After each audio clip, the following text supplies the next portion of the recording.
ಕಾಲಹರಣಕ್ಕೆ ವೇದಿಕೆಯಾಯಿತು ವಿಧಾನಸಭೆ. ಸಮಸ್ಯೆ ಬಗ್ಗೆ ಚರ್ಚಿಸದೆ ವಾಟ್ಸ್ಆಪ್ ನೋಟಾ ಕುಳಿತ ಉಮೇಶ್ ಕತ್ತಿ.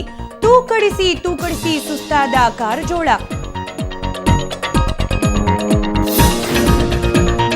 ಭದ್ರಾವತಿಯಲ್ಲಿ ನಕಲಿ ತುಪ್ಪ ತಯಾರಿಕಾ ಜಾಲ ಪತ್ತೆ. ವಿವಿಧ ಬ್ರಾಂಡೆಡ್ ಹೆಸರಿನ ತುಪ್ಪ ತಯಾರಿಸುತ್ತಿದ್ದ ಖದೀಮರು. ಪೊಲೀಸರಿಂದ ಖತರ್ನಾಕ್ ಟೀಮ್ ಅಂದರ್. ನಿತ್ಯಾನಂದನಿಗೆ ಗಾಯದ ಮೇಲೆ ಬರೆ. ಪುರುಷತ್ವ ಪರೀಕ್ಷೆ ನಡೆಸುವಂತೆ ಹೈಕೋರ್ಟ್ ಸೂಚನೆ. ರಾಮನಗರ ಡಿಸಿಯಿಂದ ಭೂ ಪರಿವರ್ತನಾ ಅರ್ಜಿಯೂ ವಜಾ.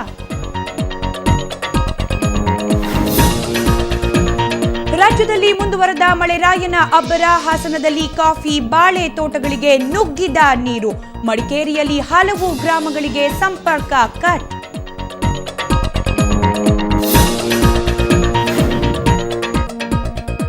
ಉತ್ತರಾಖಂಡ್ನಲ್ಲಿ ಮತ್ತೆ ಮಳೆರಾಯನ ಅಬ್ಬರ. ಹಲವೆಡೆ ಭೂಕುಸಿತ. ಚಾರ್ಧಾಮ್ ಯಾತ್ರೆ ತಾತ್ಕಾಲಿಕ ಸ್ಥಗಿತ.